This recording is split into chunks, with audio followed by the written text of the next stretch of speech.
What's up, guys? Welcome back to another Houston Productions video. I'm your host Lucas to bring you another review, a breakdown, a answer to the simple question I know you've been asking yourself: is Halloween Ends worth the watch?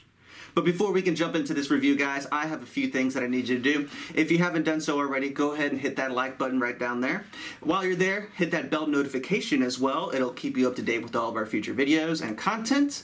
And if you're new around here, go ahead and give this video and this channel a subscribe. Everything helps the channel grow, and I really do appreciate it, guys.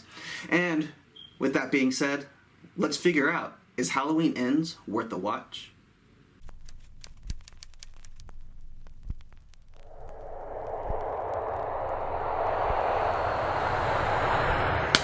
Alright, so jumping right in, let's go ahead and knock something off the table right away.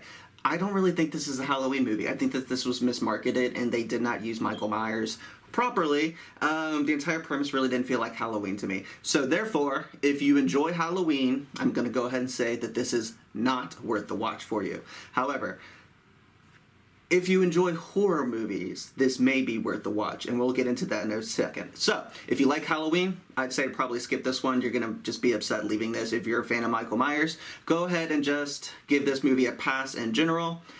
So, this is not like my normal videos, so I guess I am going to be talking about a few little spoiler type things. Nothing too specific, however, I am going to be talking about some underlying themes and plots, and what I kind of think about them. So, starting off with the good things, there's really not a whole lot of them. The camera work didn't seem all that great. Some of the choices, the dialogue seemed very forced. I didn't enjoy this movie as much as I wanted to, but then again, I was also going into this movie thinking that this was going to be a Halloween movie. I thought that this was literally going to be Laurie Strode, Michael Myers having their final showdown, and that is not what this movie is at all. I think that happens for like maybe 10 minutes at most in this movie, which leads us to ask that question, then what is this movie mostly about? It's mostly about evil and the infection that evil can cause on a society and how people can be corrupted, inspired, motivated by evil, almost like it is a disease. Now, you've always heard that Michael Myers has been, more than a man. It doesn't seem like he could be normal just doing the things that he does, and they really expand on that idea, making it seem like he's not a man, he's like an entity, he's like an infection. It's a weird kind of concept. It's very high thinking, and I think that it's going to go over a lot of people.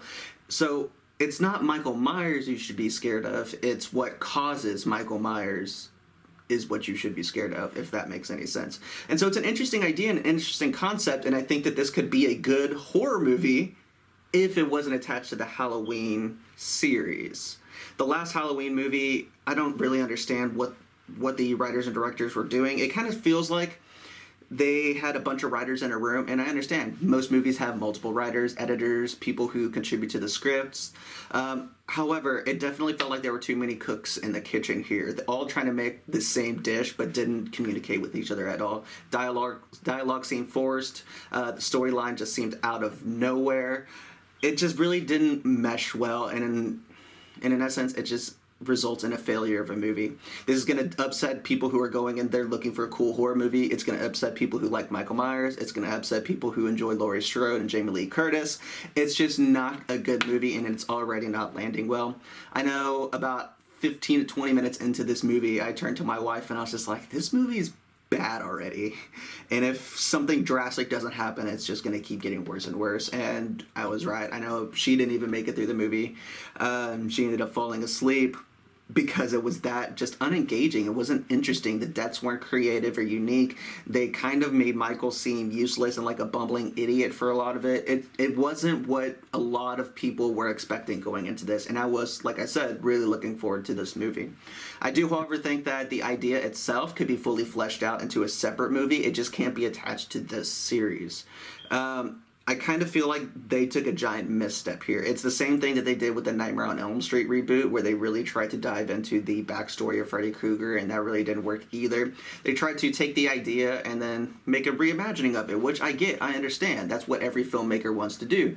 It's very hard to have a completely original story that is not inspired or motivated or influenced by something else already out there, but I think they went too far. I think that they were trying to be too smart, and in them trying to be so smart and clever, they didn't know how to stick stick the landing, they didn't know how to execute it, and they didn't fully flesh out the idea. And so, great idea, bad execution, not worth the watch either way. If you do sit down and watch this movie, go ahead and drop a comment down below. Let me know what you thought about it.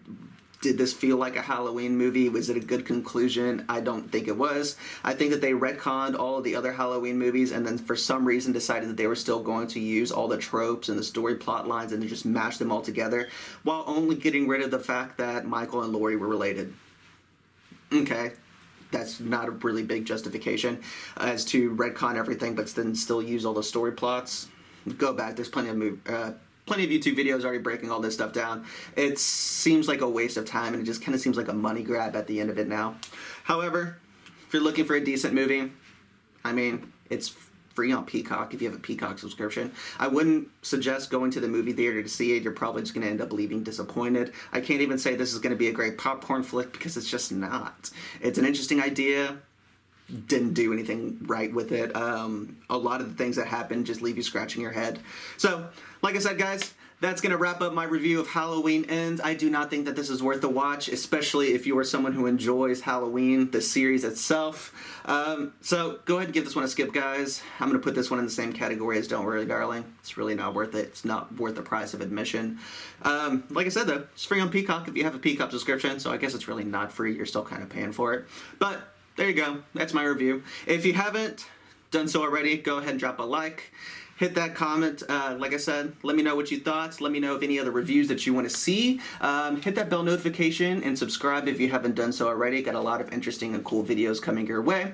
And with that being said, guys, I'm your host, Lucas, here at Houston Productions, and I'll see you in the next one.